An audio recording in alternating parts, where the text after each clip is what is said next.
right before we went to that live news conference, Joe Khalil was reporting on these reports on the withdrawal from Afghanistan that have come out.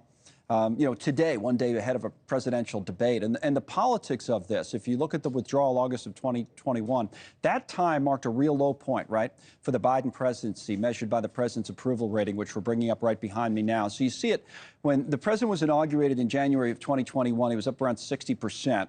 You have it up there in the corner at 57%. But right here in the summer, this is the fall of Kabul, August 15th of 2021. And what's interesting about this, if you take it from there, when the president's approval rating was just above 45, it went down a little bit more as that story stayed in the news.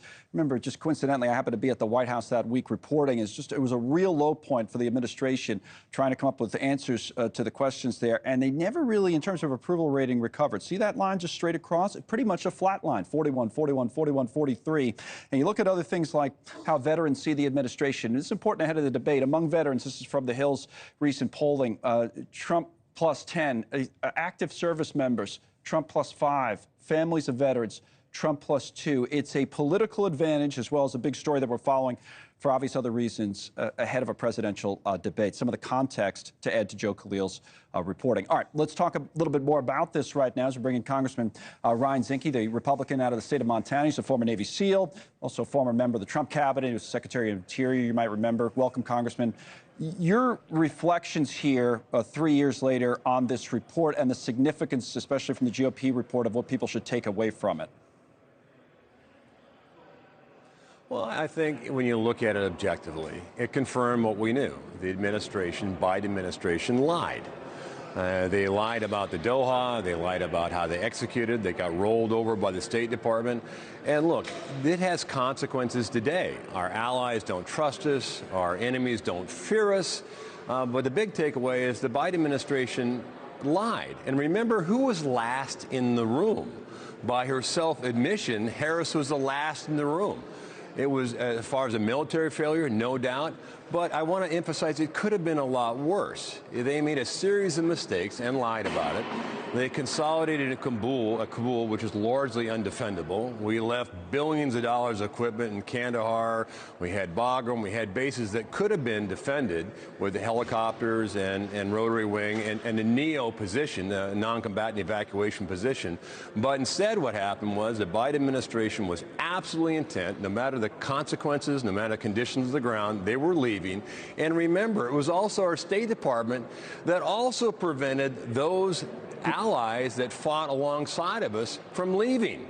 So not only did they not help with the NEO, they prevented it and stalled it at every point. The bottom line is they lie, and they continue to lie about it.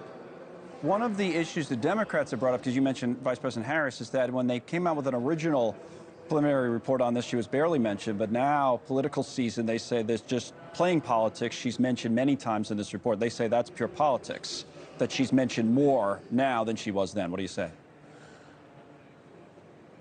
Well, remember, she said in her own words, I was the last person in the room. But they lied. And this has been a continuous pattern. And remember, when I say it could have been worse, at the same time that 13 of our servicemen members were killed, they were hanging, pilots that we trained, Afghan women pilots. They were stoning to death, and they were hanging journalists and interpreters that we fought alongside out of the bellies of helicopters. So Taliban is absolutely evil, and today now we have a lily pad for worldwide terrorist operations in Afghanistan. That was one of the compelling reasons we went in, because you can't have a sanctuary on this planet where operations can be executed and conducted from. We're right back where we were, and if you're a woman in Afghanistan, you have no future. Now, like I just went through the numbers politically, the Biden administration paid a price for this, and it was not received well, right? The president's approval rating went down to the point I was making a moment ago, never really recovered. That said, what about the role the Trump administration may have played in all of this? The original deal was cut, right, between the Trump administration and the Taliban. The original date was set by the Trump administration before he left office. Yeah. Well, absolutely, and based on conditions. We're in the Doha Agreement. But the Doha Agreement was already broken. That's been confirmed by multiple reports, a lot of it from this investigation. So the Doha Agreement was off the table.